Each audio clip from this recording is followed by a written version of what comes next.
জাতীয় নির্বাচনের আগে বর্তমান প্রশাসনের ফিটনেস দেখার জন্য, তাদের সক্ষমতা দেখার জন্য স্থানীয় নির্বাচনগুলো হতে পারে। যেহেতু 6 মাস ধরে স্থানীয় সরকার ব্যবস্থা কার্যত অচল, কোনো জনপ্রতিনিধি নাই, প্রশাসক দিয়ে আমলারা ওইভাবে সামলাতে পারছে না।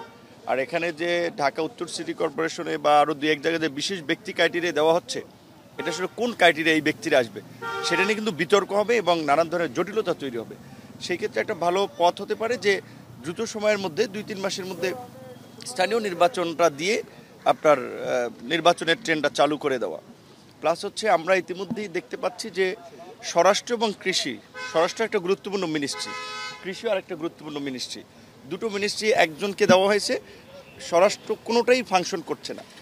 এমনকি আমরা স্বাস্থ্য মন্ত্রণালয় দেখেছি, এলজিআরডি মন্ত্রণালয়ের মতো গুরুত্বপূর্ণ মন্ত্রণালয়, এগুলো একটা অভিজ্ঞ লোকের সমন্বয়ে উপদেষ্টা পরিষদ পুনর্গঠন করা দরকার।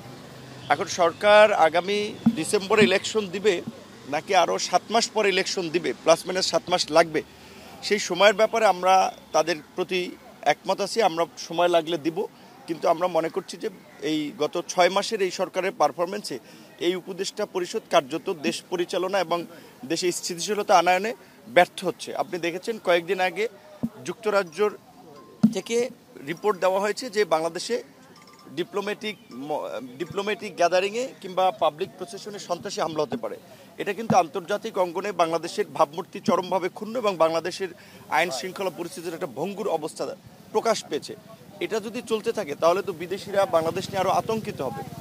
এখানে সংবিধান সংস্কারের প্রশ্নে সংবিধানের মূল নীতির বিষয়ে আপনারা জানেন যে পরিবর্তনের আলোচনা হচ্ছে, বহুত্ববাদ নতুন করে অন্তর্ভুক্ত করার একটা বিষয় এসেছে।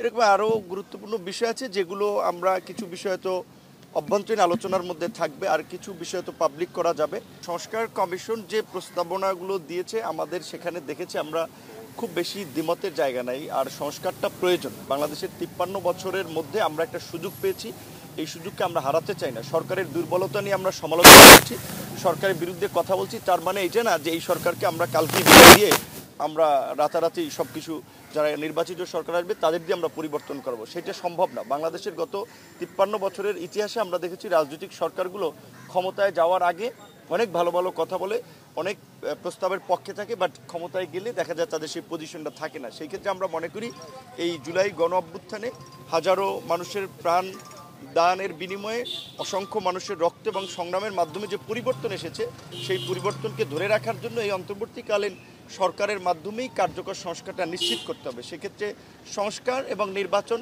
প্যারালাল চলবে। সংস্কারের একটা অংশই আমি মনে করি যে বাংলাদেশের এই যে কর্তৃত্ববাদী শাসন ব্যবস্থা ছিল সেটার উত্তরণে গণতন্ত্রের প্রাতিষ্ঠানিক রূপদান এবং গণতান্ত্রিক ব্যবস্থা যাওয়া, এটাও একটা সংস্কারের অংশ। সেক্ষেত্রে সংস্কার এবং নির্বাচন প্যারালাল চলবে।